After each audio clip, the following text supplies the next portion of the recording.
because the difficult part to this technique is actually tying the knots and getting the ropes correctly orientated. And we can obviously very safely practice that on the dummy cow. So the first thing we need is an assistant. The assistant is going to help us to pass the ropes from one side to the other of the cow. So what I've got is a long nylon rope, and I'm going to pass the short end of the rope over the neck of the cow and ask the assistant to pass it back underneath the neck of the cow. Now the first thing we need to do is tie a non-slip loop around the cow's neck, and the best knot for that is the bowline. And this is actually one of the more difficult parts of this technique, is making sure you can tie the bowline, because the bowline isn't a particularly easy knot to tie. First thing we need to do to tie a bowline is to make a loop in the rope. So what I've done is made a loop here, and if you notice, the long end of the rope is actually lying underneath, and that's quite important. So I've got the free end. The free end is going to come up through the loop. It's going to go round the end which is attached to the long end. So we're going to go round, and then we're going to go back through the loop.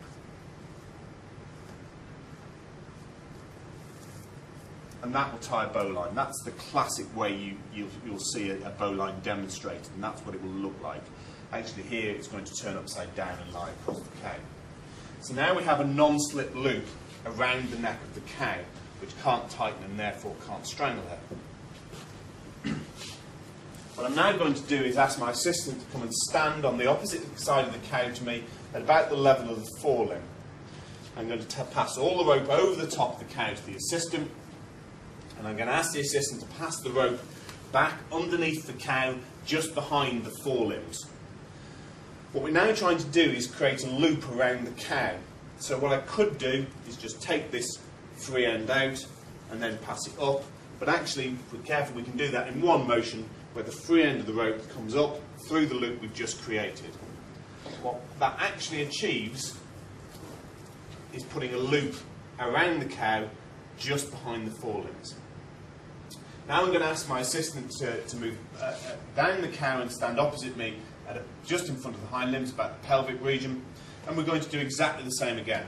So I'm going to pass the long end of the rope over the cow to the assistant and ask her to pass that back underneath. Now notice how we've got our, we're not turned around that way, so we haven't got our heads facing toward the hind limbs. We're actually doing this by facing forwards, which is slightly safer. And again, I'm going to take the long end of the rope through the loop we've just created, and that's going to create a second loop around the cow in front of the hind limbs. Now, there's a few things we need to check. Firstly, the rope is positioned in front of the udder. We're going to put tension on this rope. We don't want to damage the udder. Secondly, you'll notice the sort of height I've got these ropes set at, because this will actually just slide down the cow if we want it to. It doesn't actually make much difference. I find it slightly easier to have the loops crossing at about this sort of level. Now the last thing we're going to do before we try and cast the cow is we're going to take all the slack out. So we're going to tighten those loops. First we're going to tighten the loop round just behind the forelimbs, and then we're going to take that slack, and again we're going to tighten the rope just in front of the hind limbs. We've mentioned how this is in front of the udder. We'll check that again. It doesn't actually matter where the loop lies across the top of the cow. This model cow isn't strictly anatomically correct. Sometimes this will lie in front of the pin bones, sometimes it will lie behind the pin bones. It doesn't really matter. So now, in order to cast the cow, all we need to do is to pull on this free end from the left-hand side.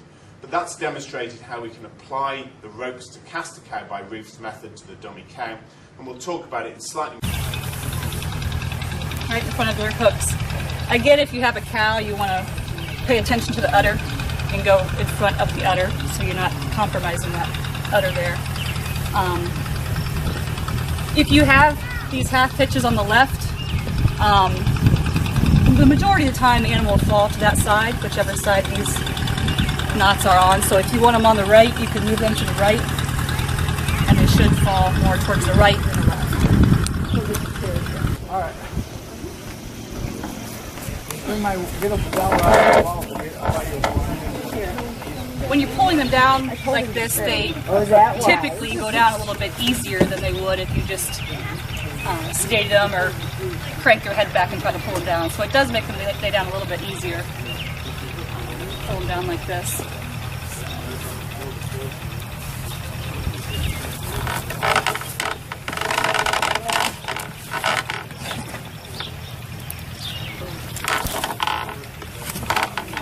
And then once they're down, you have to keep some tension on that, or they will get back up sometimes.